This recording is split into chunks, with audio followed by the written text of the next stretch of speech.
10:24 in the morning, 13th of June. It's currently about 90 degrees in here. I often get the question, how windy is it really out here? Let that run for a while.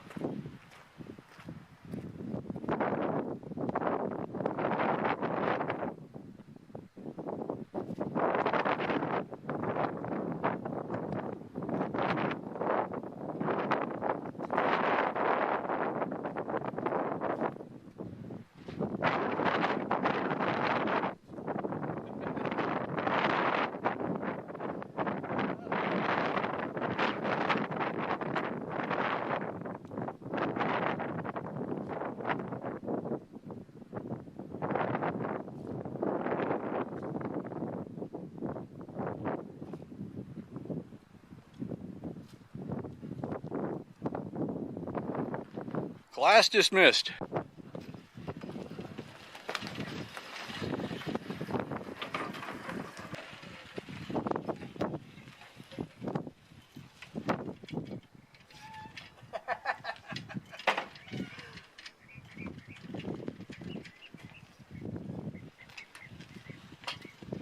might be something to look for.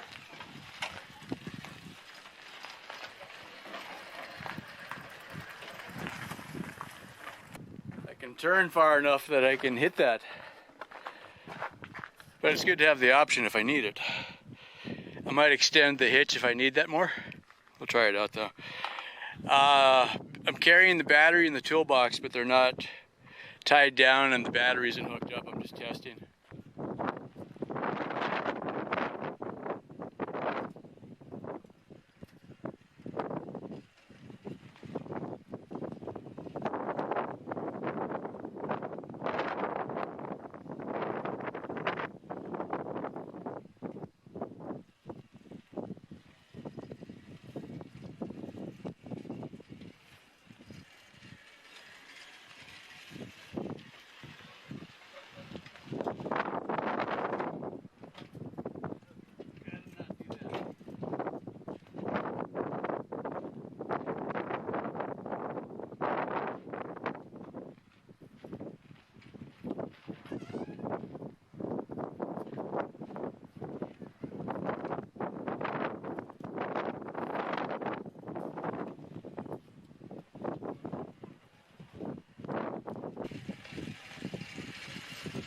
Okay, that seems all right.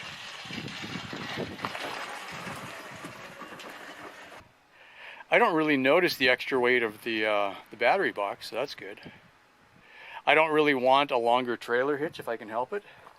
Underneath the cargo deck would be a really good spot to put the batteries. It would lower the center of gravity, which isn't really a factor so much, but also I could push the batteries, the speed controller, all of that gaggle back underneath. It's just easier to work on up here right now, so I'm going to leave it up high for now. But once I have things kind of dialed in, I'm going to make a new battery box. Getting ready for the big push tomorrow. So, okay, first test for 48 volts on the big battery. Seems like it's working. I've never ran the big battery in series before, so I'm just going to do a quick loop to make sure it's working.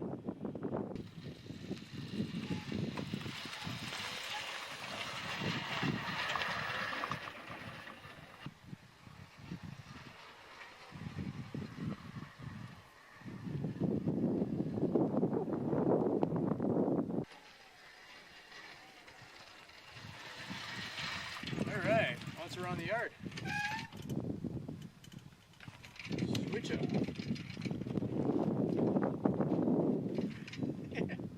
Might need a parking brake still.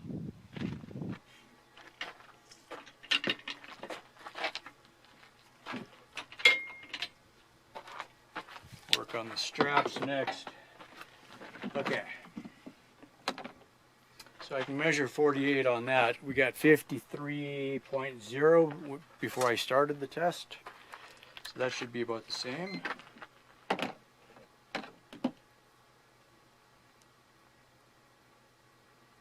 $52.7. Okay, so we used a little bit of power. All right. Now this is a 48 volt pack, so we still got a little headroom there. So I I've got XT60 coming out of the pack up to here, and then I've got another one to hook up the small battery. So I'm going to disconnect one first. That should be okay, and then we can hook up the little one to that, and it should also still work. Okay. Now what I'm kind of wondering is if this would be okay to just set it down on top. I can pull the leads out of the way. That should work. And it'll just sit there. 53.2, okay, that's got a little more, that's good. I've tested this part of it before. The output goes to the motor controller. I'll leave the battery in there, and when I run out of power on the big one, I know I got about 6 or 7 miles left on the little one. More than 7 miles on the little one. The big one should be about 3 times the capacity. So if we do our algebra, that should come out to 28 miles, and I think it's about 30 miles round trip. So that should put me within a mile or two of getting home. What I'm just feeling is like, I've had this sense of complete dread the last week or two, and I realized this was getting close to a test. I'm like, oh, this is scary. It's not like I'm going to get hurt, it's just that it's going to suck if it breaks. I'm kind of at the point, if I did 50 miles of testing around here, I don't have to walk as far, but then I'm taking 50 miles of wear off of things. After being out here for a while and not having enough water, I was really concerned a lot of times if I was going to run out. And that's a lot like the membership program. If you don't have enough income, everything gets really difficult. And that's why it's important when I launched this membership program that I got the word out right away and get people to check it out, and every little bit helps. I mean, I'm collecting rainwater in trash cans, right? Every drop, every dollar out here makes a difference. So I really appreciate you checking out what we got here. And all of the money is going towards helping me keep the ranch going and bringing content to you to show you what it's really like living out here. I'm not smart enough to be fake, so whatever's happening is what you guys get to see every day and every week out here. So I'm out here full time now, and normally you don't get to see the rain, so enjoy it when you get it. All right, thanks a lot. Stay tuned. Check us out. Bye for now. Okay. Might not make 7:30, but we're pretty close. So today's the 14th of June, 2021. All right, honestly, I don't know what I feel right now. I'm terrified. That's what I feel. So today we're going to do the first functional test ride of the Blue Bike electric trike to town to get actual live cargo. Well, not live, but it's not a dummy load. We actually have groceries and stuff there. So basically, if this works, yay! If it doesn't work, it's gonna suck. This is really the problem. Is I start with something like a bicycle, and everything I do to improve it makes it heavier, probably less reliable, and in the case of the electrics, which are heavy, if or when it fails, or if I just run out of electricity, like, you know, if I run the battery dead, then I'm dragging the dead weight of the motor plus the batteries. I am a year into this stupid project, and this is all I've got to show for it, right?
highlight of the trip.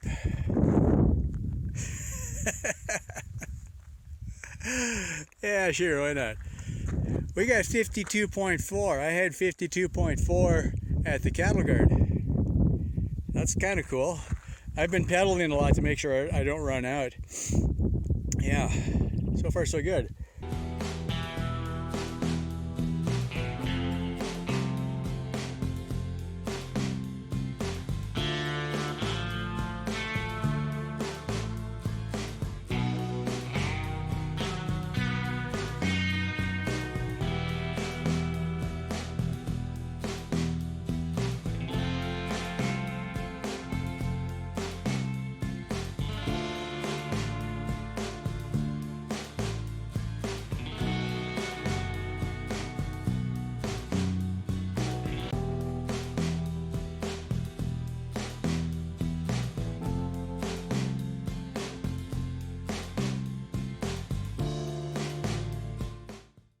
This has been completely dry.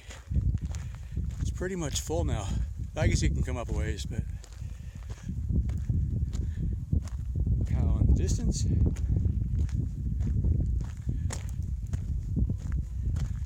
Yeah, that's pretty cool. I don't think I got any pictures of this when it was empty, but it's not super deep in the middle. It does a kind of a gentle slope. And then I'm on a berm, and they've bermed most of the way around it. But that's all rainwater.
Okay, 10:36, got my package, ready to leave the post office. I got 51.4 volts.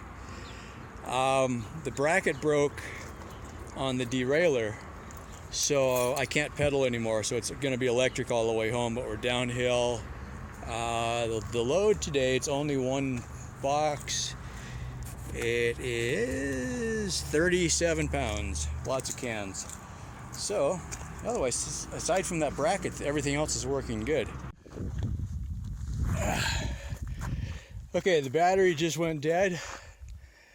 This is the high point of the trip.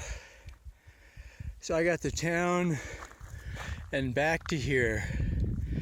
And I ran electric only from the dump, which is at least 3 miles to town. I'll mark that later. So I'm going to switch to the little battery. I did pedal up this hill, so pedaling is working a little bit. Well, break time. Second battery went dead. Both batteries are showing around 20 volts. So that means I got a broken contact on both of them, probably from bouncing down the road. So I'm getting some power through it, but not 48. It's not like 40 where it just dropped off. So, yeah. Let's see. I'll mark it later. I'm not sure. I mean, I know where I am, but I'm not sure how many miles. Maybe 5 to go.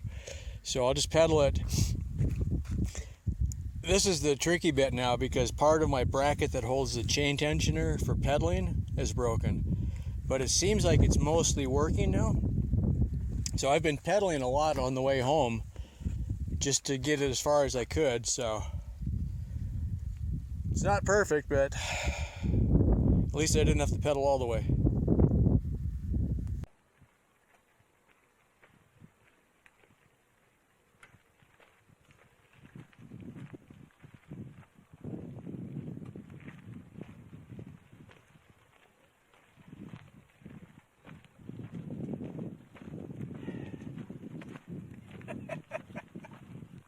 I need a new plan. Okay, so the big battery got me all the way to town, including electric only from the dump to town, because I was having trouble with the pedaling. Coming back, coming out of town on the steep, there's one steep hill coming out of town. That's usually hard to pedal. Whoa, stop. Still need a parking brake. Okay, if nothing else, we're not going to fall into the cactus this time. I promise. Let me list the ways.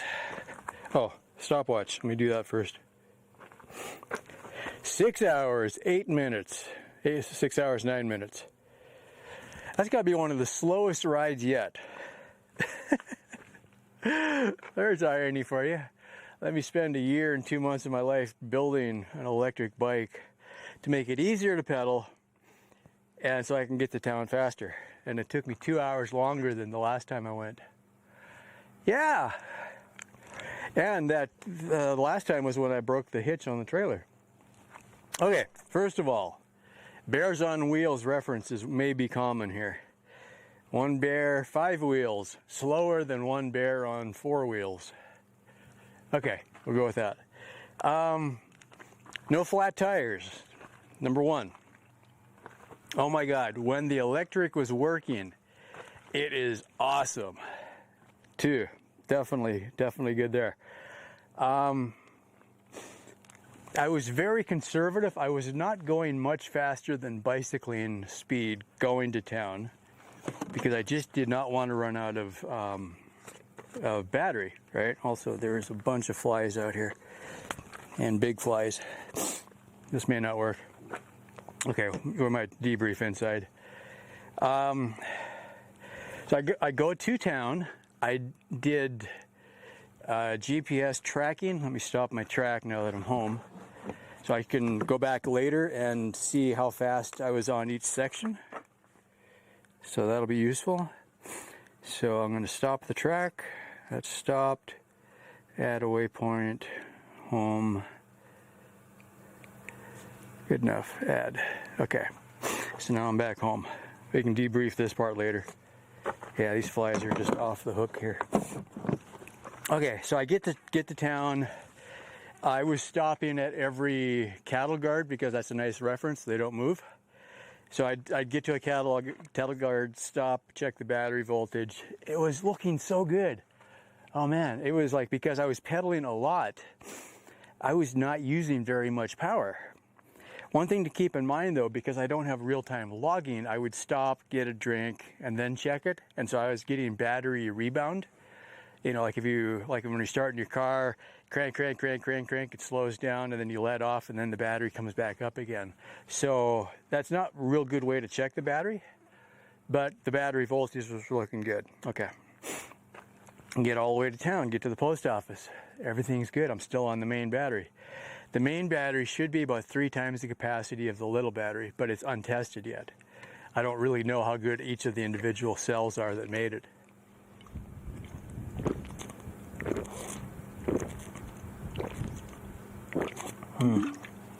I could make tea with this water, it's that warm. Okay, so coming out of town, I get all the way through town, there's a big hill, and then you get downhill for 10 miles. Almost to the top of the hill, hit the throttle a little bit more, nope, nothing, okay. Well, I was not pedaling up until that point, coming out of town, because the bracket that my derailer is on is cracked. Not a good weld. It was kind of a temporary thing. I kept trying different ideas to find one that worked.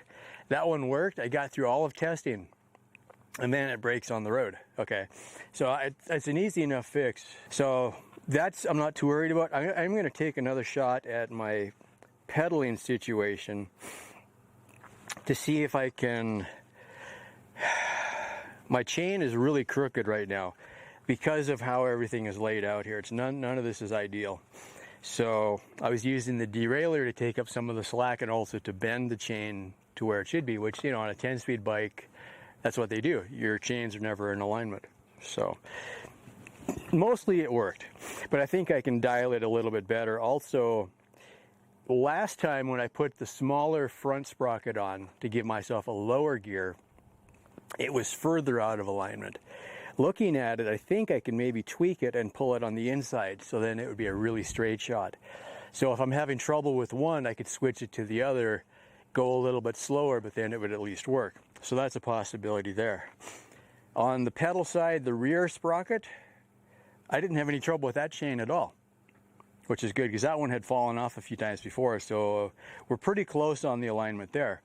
On the electric side, 2 or 3 times, in fact, once just coming on the trail, like 100 feet from the gate leaving here, it popped off. Only happened 2 more times after that, so it's close. So I know I want to work on chain alignment, chain tensioning, and chain guide rollers. So maybe I'm getting some flex, because a few of the times I've had chains pop off is when I was really hitting a hard bump, so something was twisting maybe. So there's a little bit of room for improvement there. My seat was loose. Out of all the black tote, I don't think I had my Allen wrench with me to tighten the seat. That kind of bugs you after a while. My handbrake system I never used, but I'm glad to have it. I had enough braking on the front, and there's enough resistance on the motor when you're off throttle coming down a hill. It was slowing me down. I could tell that it was slowing me down. It wasn't freewheeling, which, okay, fine. My intention to come down the hill slow, because it's the first time for this setup, and you know, every time I'll have a different load in the back, it reacts a little bit different. This feels so much more stable than the bicycle. That part is definitely good. I still don't like the trike. I talked about this in some of the other videos. I'm getting better with it, but if you're like on a crown on the road where it's sloped down, the bike just wants to turn and go in the ditch, because the way that you balance your bike, you know, after you learned it, you forget how you work, but you counter steer. Well, counter steering on the trike just doesn't really feel right, because you're not catching your balance, but the leaning tends to turn you. So that's something weird to deal with. If I'm standing up, I can deal with it. When I'm sitting down, because your whole butt shifts, that's your center of gravity. So it's just kind of a weird thing. But you can kind of deal with it. It is also weird. I'm so used to bicycling pulling the trailer. The trailer's a little bit further back, but not a lot. But I would be, you know, if I hit a bump with the front wheel, it wouldn't hit on the back, and you'd be like, oh, okay, it's just in a different spot, which is fine. It's just a weird thing. Okay, so what happened? Yeah, the bracket on the derailleur where I welded it on, it just snapped off. Okay, that's an easy fix. I can deal with that. Both of the batteries, the big battery and the little battery, they're both reading like not 40 volts, they're reading like 20 volts. So that means at least one of the batteries probably failed inside, which means another tab broke off somewhere, I think. Or I just have one one or two individual cells that just went really low, pulled the rest of the pack down. And then the BMS, I've got 4 batteries that are 12 volts each. Each one of those 12 volt batteries has its own battery management system on it. So if the battery management sees something getting too far out of alignment, it'll just shut the battery off so that you don't have, a fire in your batteries, which is nice. So now I'm like, okay, at least it didn't catch on fire. I'm okay with that. But both of the batteries had a similar failure. Now I haven't taken them apart yet, so I don't know exactly, but this has already happened on one of the batteries, where one of the tabs just broke off. So there's a lot of room there for improvement also. One of the things that I realized when I was on the side of the road and I had the second battery quit working is when I built them, I didn't do it in a way that would let me easily troubleshoot on the side of the road. Okay?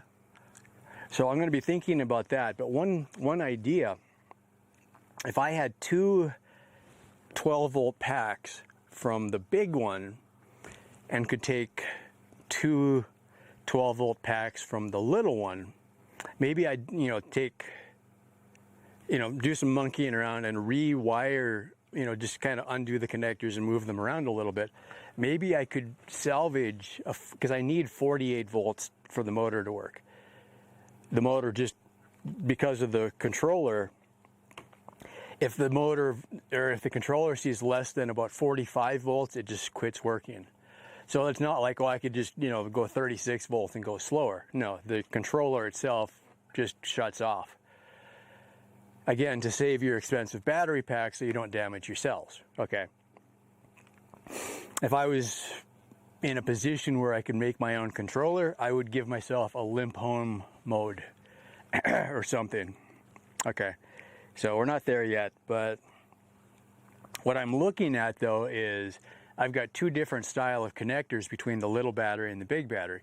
They both have XT60s coming out, the one that I plug into the controller. But internally, I don't have an easy way on the side of the road to sit there and unplug the 4 batteries, take the 2 that are working. I had my multimeter. I'm like, okay, I could sit there and take them apart. When it actually all quit working though, I'll check the GPS, but I was probably within 2 or 3 miles of home after going 15 miles there and 12 miles back or something like that. So I was close enough to home. I've been in that range before. I'm like, well, it's easier just to get it home and then troubleshoot it. If I was 15 miles, if I was at town and this happened, I might do a little more creativity. However, I don't have any wiring tools in my toolkit yet. This is the first time going electric. So going forward, I'm going to be looking at, I have to make some kind of a crash kit that I can, just a handful of crimp-on terminals would be a start, so a wire cutter, a wire stripper, crimp-on terminals. I could take a bad connector off, put a new connector on. The wires are all long enough. I could probably make that work on the side of the road. Okay, so that would be an option if you're sitting there and then when you get home, then you fix it. Okay, so that'll get added in. The other thing, probably not quite visible, I took off both of the motorcycle chains for the walk home. So, okay, first of all, the turtle leash lives on. I've been using that before. Is that still in the shot? Let's check it out here.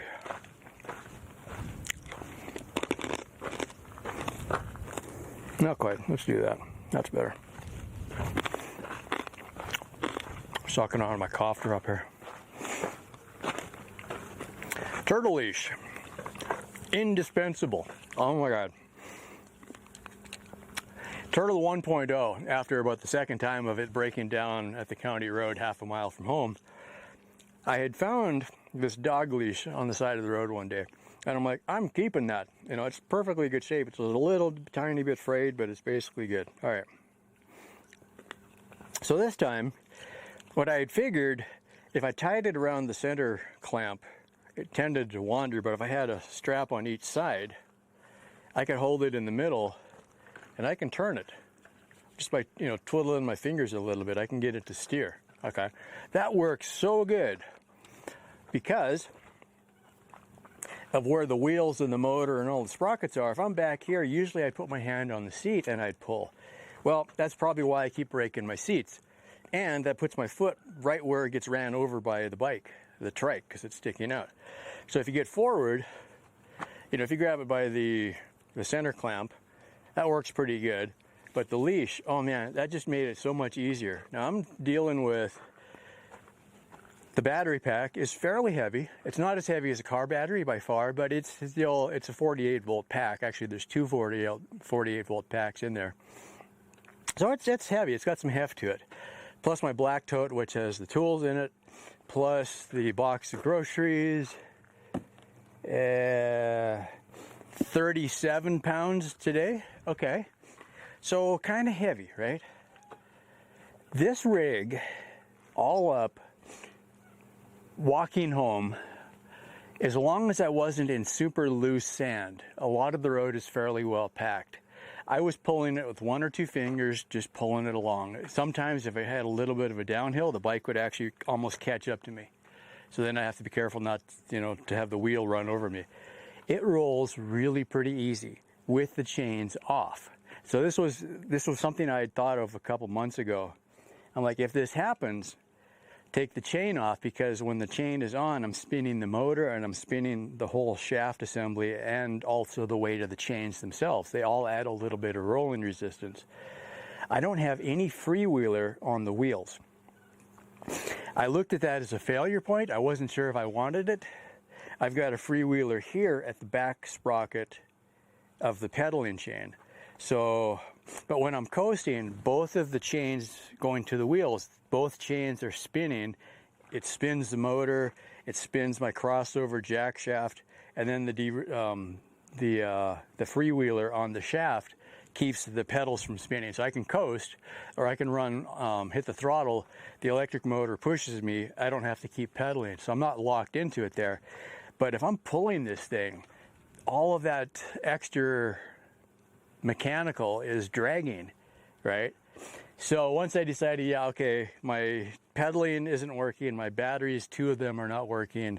Okay, I'm looking at walking home. It's only about 2 miles. It's an easy walk. It didn't take that long. It was less than an hour.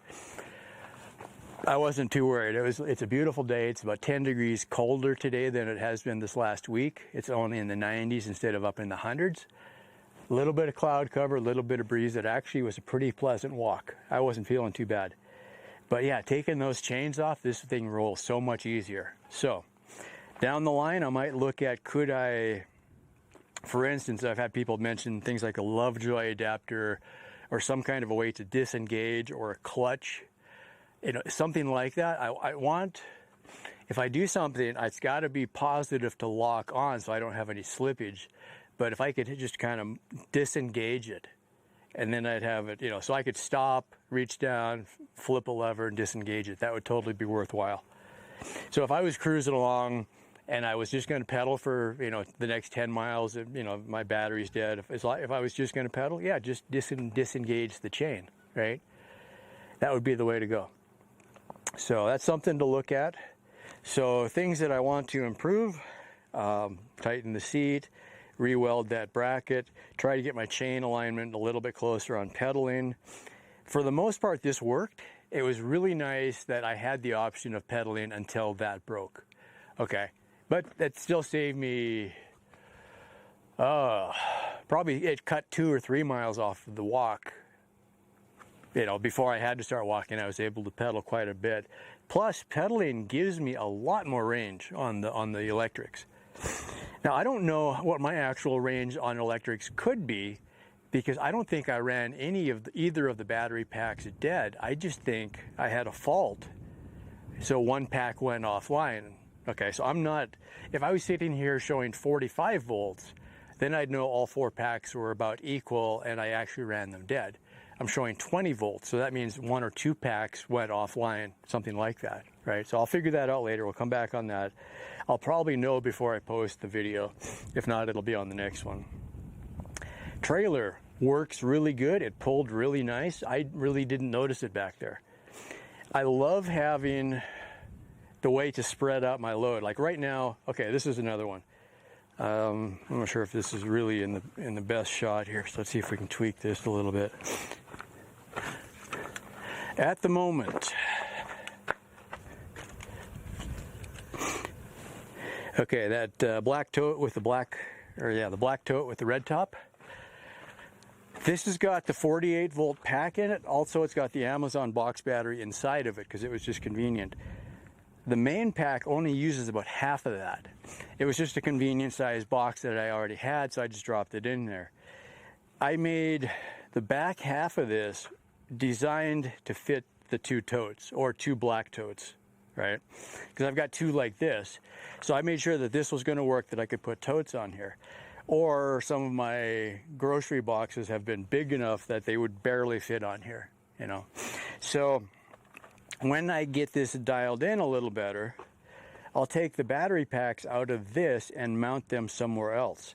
One possibility, and this would help keep the center of gravity down, I could build a shelf underneath where the tote is and put all the batteries down there, so they would be just underneath.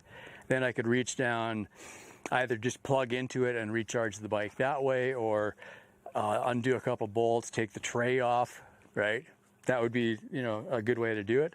So they'd, you know, that way I wouldn't be using up my cargo space just for the batteries. But for now, this is perfect for testing. There isn't, I think a lot of times if I had somewhere to store tools, now I always carry the black tote, it's mostly empty, but it's got extra bungee cords, it's got some of the tools, it's got spare tubes for the trailer now, a couple tools that don't fit anywhere else, you know, so it's good catch-all. Also, if I end up getting a bunch of little packages, I can throw them all in the black tote and I don't have to worry about them coming loose. And then I just take the big box of groceries, throw a cargo strap on it. So I kind of like having both. It spread the load out. It puts less pressure on any one wheel, which, well, should make the wheels last longer. Also, in the sand, spreading the load out amongst multiple sets of wheels, it does seem to help. You still have more rolling resistance from every wheel, but you're not digging in as much. So I think I'll keep the trailer. The last thing, while I'm thinking of it, it was so nice, like almost every time I'd get off the bicycle, the weight of the trailer would offset the balance of the bike and the bike would end up tipping over. That's why I broke the trailer hitch.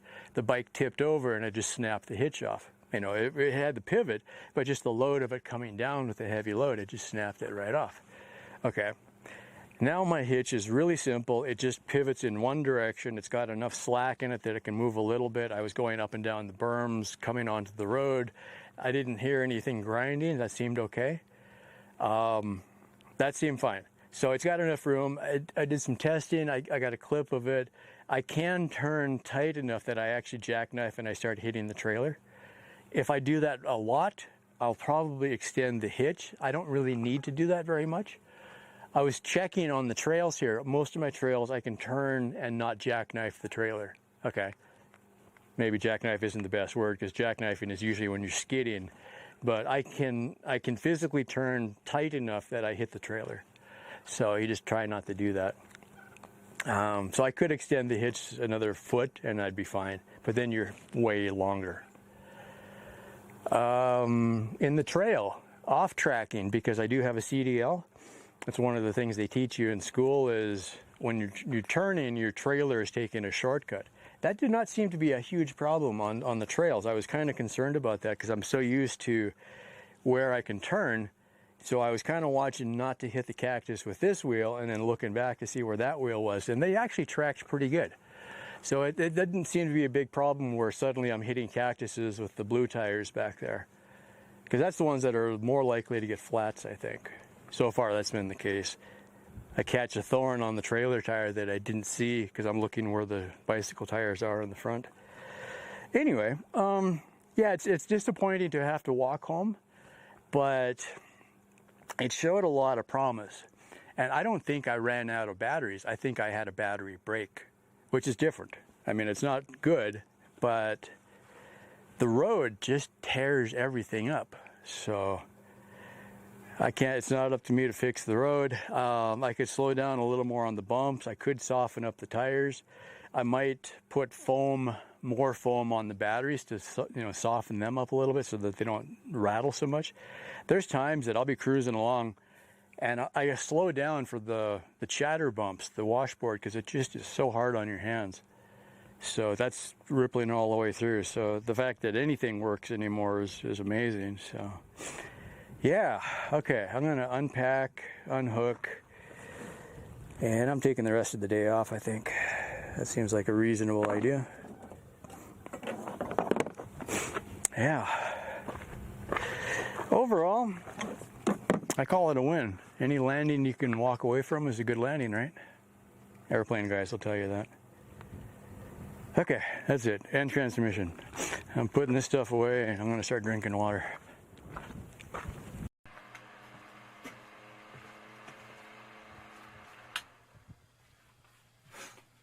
I just wanted to include this on this reel. So, 2 6-packs of chili. Net weight 5 pounds 10 ounces. So that's 10 pounds, almost 11 pounds.